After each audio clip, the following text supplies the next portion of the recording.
orang soleh nggak pernah ninggalkan qiyamul lail, dan qiyamul lailnya bagus. Kalau sholat itu nggak obah-obah ya, tegap betul.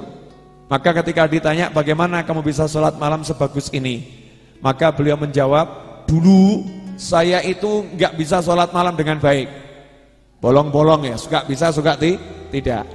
Suatu malam dalam perjalanan naik kapal laut, saya tidur bermimpi. Dalam mimpi saya masuk sebuah taman yang indah, kemudian di tengahnya ada bangunan. Saya datang ke bangunan tadi, di situ ada kamar, di situ ada kamar. Saya masuk ke kamar tadi, di situ ada istri saya, ada calon istri saya, lagi berbaring di tempat tidur. Saya pandang cantiknya luar biasa, belum pernah saya ketemu wanita secantik itu. Maka saya datangin tuh calon istri saya, dalam mimpi itu calon istri saya datangi, baru mau saya sentuh, dia pun mengatakan, maaf, saya masih belum halal buat kamu. Saya belum halal buat kamu. Kamu harus bayar dulu maharnya. Saya belum dibayar nih maharnya. Maka saat itulah saya bertanya, lah kamu ini siapa? Saya adalah bidadari yang khusus diciptakan oleh Allah Ta'ala untuk orang-orang yang suka qiyamul lail.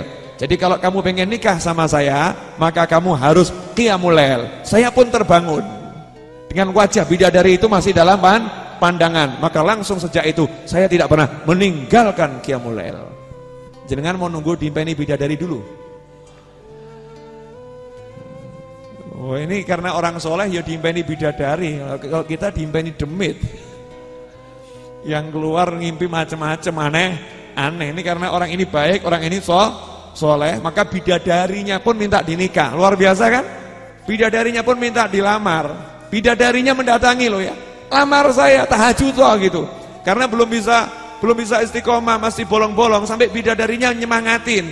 Nah kalau kita ini ya modelnya begini-begini, yang datang yaitu demit, pocong, tuyul, dalam mimpi yang aneh-aneh, yang nakut-nakutin gitu ya. Ya karena bayangannya jelek-jelek. Mau enggak mimpi ketemu bidadari? Ibu-ibu, ketemu siapa? Ibu udah punya suami loh bu, nggak boleh mimpi berharap ketemu pria lain, dosa bu. Kecuali Nabi Muhammad SAW. Kalau bapak-bapak boleh mimpi berharap ketemu wanita lain, boleh pak. Itulah perbedaan antara pria dan wanita. Nggak boleh cemburu masalah yang satu ini. Bu, jangan marah ya. Ndaknya kepeksa itu. Nah ini motivasinya, yang menjadi motivasi diantaranya begitu, pengen menikah dengan bidadari boleh.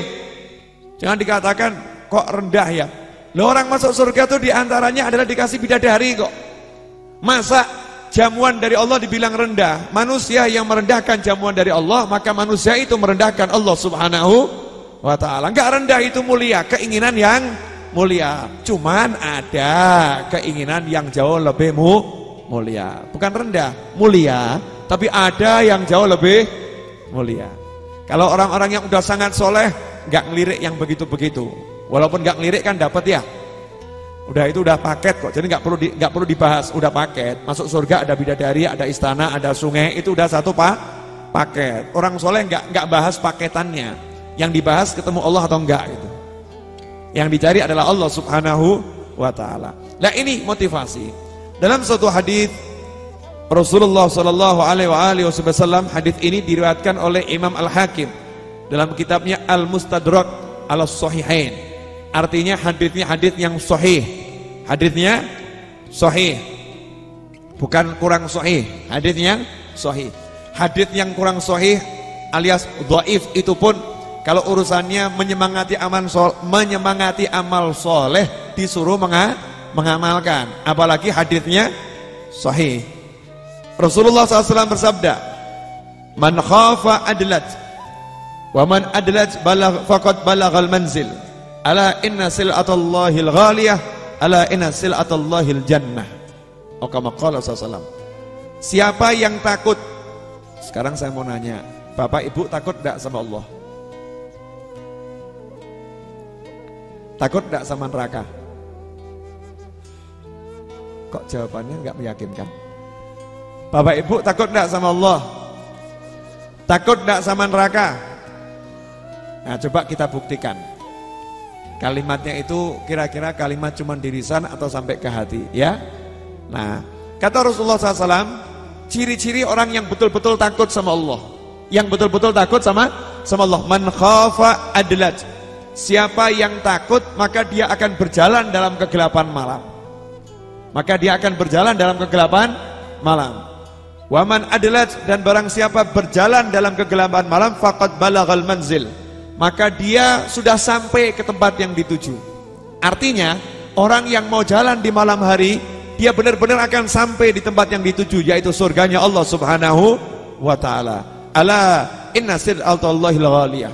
Ala inna sil'atallahil ghaliyah. Kata Rasulullah SAW, ketahuilah sungguh dagangannya Allah itu mahal. Yang dijual sama Allah ini barang yang mahal, bukan murah. Jadi kita harus bayar. Ini harganya mahal, maka harus dibayar. Apa yang dijual sama Allah? Ala inna sil'atallahil jannah. Dagangan yang dijual sama Allah itu namanya al-jannah, namanya surga. Surga yang dijual sama Allah mahal. Maka siapa yang pengen dapat surga, nggak mau masuk neraka, dia harus jalan malam, bayar itu, harganya dibayar. Jalan malam bagaimana? Malamnya jalan, jangan tidur. Malamnya jalan, jangan tidur. Jalan bagaimana? Sholat, qiyamul lail, tahadduts, berbicara tentang ilmu, ya. Diskusi tentang ilmu, ngobrol tentang ilmu. Ini semua jalan di malam hari. Lah kalau kita sekarang ini malamnya jalan atau tidur? Kalau nggak tidur nonton televisi. Betul. Kalau nggak nonton televisi nonton WhatsApp, betul. Betul atau betul? Lah terus yang kira-kira untuk akhiratnya kapan di malam hari? Udah siangnya dunia, malamnya dunia. Lah akhiratnya kapan? Seorang ulama ditanya, bagaimana kamu bagi waktumu? Maka beliau mengatakan, dari pagi sampai sore waktuku untuk masyarakat, untuk manusia. Begitu masuk menjelang maghrib sampai setelah subuh, waktuku untuk Allah Ta'ala. Jadi berkumpul dengan masyarakat cuman pagi sampai